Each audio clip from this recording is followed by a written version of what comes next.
साथ Anil Yadav CFO IRB infra के जुड़ रहे हैं बात करने के लिए कि इस समय बिजनेस का प्रदर्शन कैसा चल रहा है। यादव साहब, ये देखिए 20% का अपमूव आपके स्टॉक में लास्ट एक महीने में आया है और बाजार में ये व्यू बन रहा है जब हम स्ट्रेटेजिस्ट से और फंड से बात करते हैं कि एक नई टेलविंड्स है, काफी सारे ट्रिगर्स हैं आईआरबी इंफ्रा में आगे जाते हुए और इसके लिए शायद पोजिशनिंग भी हो रही है। मैं स्टॉक परफॉर्मेंस की बात नहीं करूंगा, लेकिन मैं ट्रिगर्स की बात करूंगा। जैसे आपका टोल कलेक्शन का डेटा काफी स्ट्रांग है, किस तरह के ट्रिगर्स आपको नजर आ रहे हैं मीडियम टू लॉन्ग टर्म में जिससे बिजनेस को बूस्ट मिल रहा है? धन्यवाद। टोल कलेक्शन का डेटा मतलब ट्रैफिक लास्ट अगर एक साल की बात करें, ट्रैफिक ग्रोथ काफी अच्छा रहा है और आगे जाके भी ट्रैफिक ग्रोथ अच्छा रहने का अनुमान है। जैसे कि इंडिया में फेस्टिव सीजन स्टार्ट हो रहे हैं और normally second half of the year compare to the first half of the year is far better than the first half of the year. आगे जाके हमें लगता है कि ये सेकेंड हाफ जो आएगा in terms of toll collection वो काफी अच्छा रहने का अनुमान है। और ईपीसी रेवेन्यू भी बिकॉज ये मानसून क्वार्टर था, थोड़े ईपीसी रेवेन्यू सॉफ्ट थे। अभी मानसून क्वार्टर भी ओवर हो गया है और हमारा गंगा प्रोजेक्ट स्टार्ट हुआ है। तो जो गंगा प्रोजेक्ट स्टार्ट होने की वजह से गंगा का ऑर्डर बुक जो है रफली 5,000 करोड़ के आसपास है और ये 12 क्वार्टर में एग्जीक्यूट, 3 साल में एग्जीक्यूट होना है, 12 क्वार्टर में एग्जीक्यूट होना है। तो अगर मैं 12 क्वार्टर से डिवाइड करता हूँ तो 400 से 500 करोड़ का रेवेन्यू गंगा से हर क्वार्टर आना चाहिए। तो हम 400 से 500 करोड़ मतलब 100 से 125 करोड़ की एबिटा की बात कर रहे हैं जो एडिशनली ऐड होगा।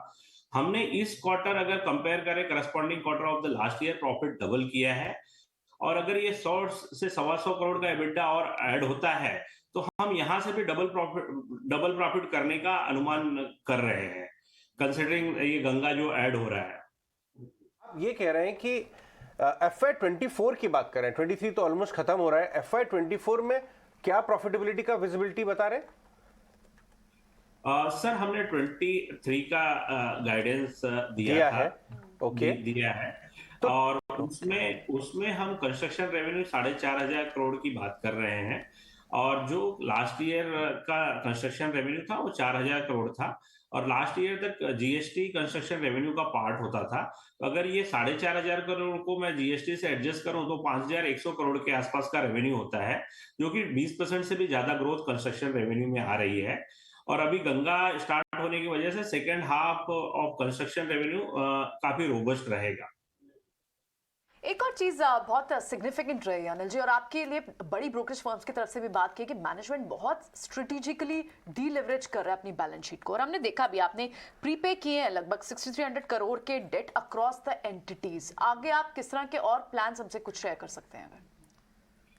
हमारा जो डेट था मतलब अगर हम सेम पीरियड लास्ट ईयर की बात करें तो हमारा debt equity 2:2 consolidated net debt to equity 2:1 से भी ज्यादा था और अभी अगर इस क्वार्टर के एंड की बात करें, सितंबर क्वार्टर एंड की बात करें तो हमारा नेट डेट टू इक्विटी 0.8:1 हो गया है।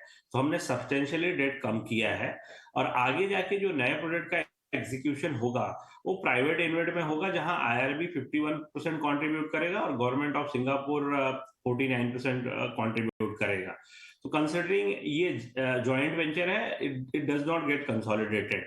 तो कंसिडरिंग दैट आगे जाके डेट नहीं बढ़ने वाला है और डेट का रीपेमेंट लगातार होते रहेगा और slowly gradually the debt will be coming down. Okay, ठीक है। अनिल जी, एक चीज़ और बताइए, क्योंकि सरकार भी इस पे पूरी तरह से तैयार है कि स्पीड बढ़ाई जाए सड़कों की और स्पीड या तेजी से, तो आपका कैपेक्स क्या है सर उसके लिए? गवर्नमेंट का in fact government is also thinking about के मतलब रोड के अवार्ड की स्पीड बढ़ाई जाए और एनएचआई के फाइनेंसेस थोड़े से स्ट्रेच होने की वजह से और गवर्नमेंट ने बोरोइंग पे थोड़ा टैब लगाया है एनएचआई के बोरोइंग पे।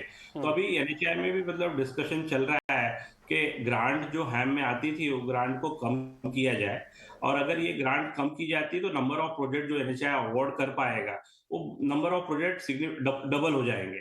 और सेकेंडली क्या होगा कि हमने जैसे लास्ट ईयर 5,400 करोड़ का प्रेफरेंशियल अलॉटमेंट किया था, उसमें से 1,500 करोड़ फ्यूचर ग्रोथ के लिए अलोकेट किया था और कंपनी का कैश फ्लो भी मतलब काफी रोबस्ट है। Considering the strong balance sheet and good liquidity, अगर प्राइवेट पार्टिसिपेशन बढ़ता है तो फिर उस स्ट्रॉन्ग प्लेयर्स के लिए काफी हेल्पफुल रहेगा in terms of future bidding.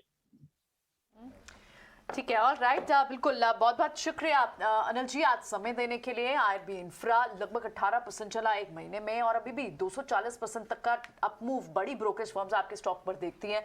इसे पोजिशनली होल्ड करके रखना होगा और कई सारे बड़े अच्छे ट्रिगर्स और ड्राइवर्स यहाँ बात की जा रही है कंपनी के, और नेट डेट जीरो होने की बात हो रही है। इनफैक्ट उन्होंने अपने सारे अक्रॉस एंटिटीज भी अपने डेट लेवल्स को जीरो किया है। बहुत बहुत शुक्रिया अनिल जी आज समय देने के लिए, ये सारे इंसाइट शेयर करने के लिए। कंस्ट्रक्शन इंडस्ट्री से 20% का रेवेन्यू, बहुत ही अच्छी कंपनी, प्रॉफिट डबल होगा करेक्ट, तो स्टॉक तो डबल हो ही जाएगा और इसीलिए मेरे हिसाब से बाजार में